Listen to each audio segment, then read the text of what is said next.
Germany public university അഡ്മിഷൻസിനെ കുറിച്ച് നിങ്ങൾ ഒരുപാട് അഡ്വർടൈസ്മെൻറ്റ് കണ്ടിട്ടുണ്ടാവും.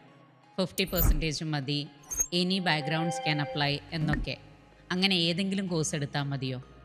നമുക്ക് ജർമ്മനിയിൽ നിന്ന് കിട്ടുന്ന റിപ്പോർട്ട് അനുസരിച്ച് ഏറ്റവും കൂടുതൽ സ്റ്റുഡൻറ്റ് ഡ്രോപ്പ് ഔട്ട്സ് വരുന്നത് പബ്ലിക് യൂണിവേഴ്സിറ്റികളിലാണ്. കഴിഞ്ഞ 14 വർഷമായിട്ട് ജർമ്മൻ എഡ്യൂക്കേഷൻ സെക്ടറിൽ, അതും പബ്ലിക് യൂണിവേഴ്സിറ്റി അഡ്മിഷൻസ് എക്സ്പേർട്ടായ ഞങ്ങളുടെ ടീം നിങ്ങളുടെ പ്രൊഫൈൽ അസസ് ചെയ്ത് നിങ്ങൾക്ക് റൈറ്റ് പ്രോഗ്രാം സജസ്റ്റ് ചെയ്യാൻ പറ്റും. അപ്പോൾ ഏതെങ്കിലും ഒരു പ്രോഗ്രാമോ ഏതെങ്കിലും ഒരു യൂണിവേഴ്സിറ്റിയോ പോരാ, സക്സസ്ഫുള്ളി കോഴ്സ് കംപ്ലീറ്റ് ചെയ്യാൻ പറ്റുന്ന പ്രോഗ്രാം തന്നെ എടുക്കണം.